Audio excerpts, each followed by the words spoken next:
ചൈനയിൽ നിന്നും പാകിസ്ഥാനിൽ നിന്നും മുങ്ങിക്കപ്പൽ ഭീഷണികൾ കൂടുതലായി ഉയരുന്നതായി ഇന്ത്യയുടെ രഹസ്യാന്വേഷണ റിപ്പോർട്ടുകൾ വ്യക്തമായി പറയുന്നുണ്ട്. BLM കേരള, തമിഴ്നാട്, പോണ്ടിച്ചേരി. പ്രത്യേകിച്ചും ചൈനയുടെ ആണവോർജ്ജത്തിൽ പ്രവർത്തിക്കുന്ന മുങ്ങിക്കപ്പലുകൾക്ക് വർഷങ്ങളോളം നിശബ്ദത കടലിനടിയിൽ മുങ്ങിക്കിടക്കാനുള്ള ഒരു ശേഷിയുണ്ട്. പാകിസ്ഥാനും ആണവോർജ്ജത്തിൽ പ്രവർത്തിക്കുന്ന മുങ്ങിക്കപ്പലുകൾ സ്വന്തമാക്കാൻ ശ്രമിക്കുകയാണ്. ഈ കടലിനടിയിലൂടെ വരുന്ന വിപത്തിനെതിരെ ഇന്ത്യക്ക് എന്ത് പ്രതിരോധമാണുള്ളത്? ഈ ചോദ്യത്തിന് ഉത്തരമാണ് ഈയിടെ ഇന്ത്യ പുറത്തിറക്കിയ INS മാൽവാർ എന്ന ചെറു മുങ്ങിക്കപ്പൽ. 80% ഭാഗങ്ങളും ഇന്ത്യയിൽ തന്നെ നിർമ്മിച്ച ഒരു ആത്മനിർഭർ ഭാരത് മുങ്ങിക്കപ്പലാണ്. ഷാലോ വാട്ടർ ആന്റി സബ്മറൈൻ ആണ് INS മാൽവാൻ. ഇതിന് ആഴം കുറഞ്ഞ സമുദ്ര പ്രദേശങ്ങളിലും തീരപ്രദേശങ്ങളിലും ശത്രു രാജ്യങ്ങളുടെ മുങ്ങിക്കപ്പലുകളെ കണ്ടെത്താനും പിന്തുടർന്ന് നശിപ്പിക്കാനും സാധിക്കും. പക്ഷേ ഈ ദൗത്യത്തിന്റെ മാൽവാൻ തനിച്ചല്ല. ഇന്ത്യക്ക് സമുദ്രത്തിൽ ശത്രു നീക്കങ്ങൾ കണ്ടെത്താൻ വലിയൊരു ശൃംഖലയുണ്ട്. ഇതിലൊരു പ്രധാന കണ്ണിയാണ് INS മാൽവാൻ. ചൈനയുടെ മുങ്ങിക്കപ്പലുകളും ആണവോർജ്ജത്തിൽ പ്രവർത്തിക്കുന്ന മുങ്ങിക്കപ്പലുകളും ഇന്ത്യക്ക് കൂടുതൽ വെല്ലുവിളികൾ ഉയർത്തുന്നുണ്ട്. പ്രത്യേകിച്ചും ആണവോർജ്ജത്തിൽ പ്രവർത്തിക്കുന്ന മുങ്ങിക്കപ്പലുകൾ. ഇവർക്ക് വർഷങ്ങളോളം കടലിനടിയിൽ നിശബ്ദം മുങ്ങിക്കിടക്കാനുള്ള ഒരു ശേഷിയുണ്ട്. ഈ ഭീഷണികളെ നേരിടാൻ INS മാൽവാൻ വലിയൊരു പങ്ക് വഹിക്കാനാകും. ഉദാഹരണത്തിന്, ഒരു ചൈനീസ് മുങ്ങിക്കപ്പൽ ഇന്ത്യയുടെ തീരപ്രദേശത്ത് എത്തിയെന്നിരിക്കട്ടെ. ഇതിനെ കണ്ടെത്താൻ ഇന്ത്യക്ക് P-8I maritime patrolling aircraft, air MH-60R ഹെലികോപ്റ്ററുകൾ, വലിയ ആന്റി സബ്മറൈൻ വാർഫെയർ വാർഷിപ്പുകൾ, അണ്ടർ വാട്ടർ സെൻസർ നെറ്റ്വർക്കുകൾ എന്നിവയുണ്ട്.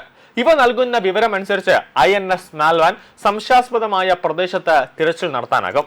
അതായത് INS മാൽവാൻ ഒരു ഒറ്റപ്പെട്ട വേട്ടക്കാരനല്ല, ഒരു വലിയ ആന്റി സബ്മറൈൻ ശൃംഖലയുടെ ഒരു തീരദേശ കണ്ണിയാണ് എന്നർത്ഥം. അതുപോലെ പാകിസ്ഥാൻ മുങ്ങിക്കപ്പലുകൾ അറബിക്കടൽ വഴി ഇന്ത്യയുടെ പടിഞ്ഞാറൻ തീരത്തേക്ക് കടക്കുന്ന ഒരു സാഹചര്യം ഉണ്ടായാൽ കൊച്ചി, കാർവാർ, മുംബൈ, ഗോവ എന്നിവിടങ്ങളിലേക്കുള്ള സമുദ്രപാതകൾ സുരക്ഷിതമാക്കേണ്ടത് അതീവ നിർണായകമാകും. ഇവിടെയാണ് മാൽവാന്റെ പ്രാധാന്യം ഉണ്ടാകുന്നത്. പ്രത്യേകിച്ചും കാർവാർ ഇന്ത്യയുടെ പ്രധാന നാവിക കേന്ദ്രങ്ങളിലൊന്നാണ്. വെസ്റ്റേൺ നേവൽ കമാൻഡിന്റെ ഭാഗമായാണ് INS മാൽവാൻ പ്രവർത്തിക്കുന്നത്. ഇതുവഴി അറബിക്കടലിലെ കോസ്റ്റൽ ആന്റി സബ്മറൈൻ വാർഫെയർ ശക്തമാക്കാൻ ഇന്ത്യക്ക് സാധിക്കും. മാൽവാന്റെ ഉള്ളിൽ വലിയൊരു ആയുധ ശൃംഖല തന്നെയുണ്ട്. ഇതിൽ ടോർപിയോഡുകൾ, അതോടൊപ്പം തന്നെ സോണാറുകൾ, ആന്റി സബ്മറൈൻ റോക്കറ്റുകൾ എന്നിവ ഉൾപ്പെടും. പാകിസ്ഥാന്റെ മുങ്ങിക്കപ്പലുകളെ ഇന്ത്യയുടെ തീരപ്രദേശത്തിന്റെ വളരെ അടുത്തെത്തുന്നതിൽ നിന്നും പിന്തിരിപ്പിക്കുന്ന പ്രധാന കരുത്തായി മാറാൻ INS മാൽവാൻ സാധിക്കും. ശത്രുവിന്റെ ഒരു മുങ്ങിക്കപ്പലിനെ കണ്ടെത്തിയാൽ അതിനെ നശിപ്പിക്കാൻ INS മാൽവാന് 3 തരം ആയുധങ്ങളുണ്ട്. ഇതിൽ ആദ്യത്തേതാണ് RBU 6000 ആന്റി സബ്മറൈൻ റോക്കറ്റ് ലോഞ്ചറുകൾ.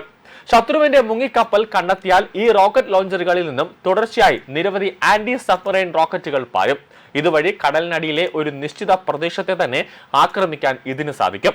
രണ്ടാമത്തേത് 324 mm ലൈറ്റ് വെയ്റ്റ് ടോർപിയോഡുകളാണ്. കപ്പലിന്റെ ഇരുവശത്തും ഈ ടോർപിയോഡുകളുണ്ട്. ഒരു മുങ്ങിക്കപ്പൽ കണ്ടെത്തിയാൽ ഈ ടോർപിയോഡുകളെ അയക്കാം. കൃത്യമായി ലക്ഷ്യം കണ്ടെത്തി കടലിനടിയിൽ ആക്രമണം നടത്താൻ ഈ ടോർപിയോഡുകൾക്ക് കഴിയും. മൂന്നാമത്തേതാണ് ആന്റി സബ്മറൈൻ മൈനുകൾ. കടലിനടിയിലെ പ്രവേശന പാതകൾ നിയന്ത്രിക്കാനും ശത്രുവിന്റെ മുങ്ങിക്കപ്പലുകളുടെ സഞ്ചാരപാത തടയാനും ഈ മൈനുകൾക്ക് സാധിക്കും എന്നുള്ളതാണ് ഏറ്റവും പ്രധാനം.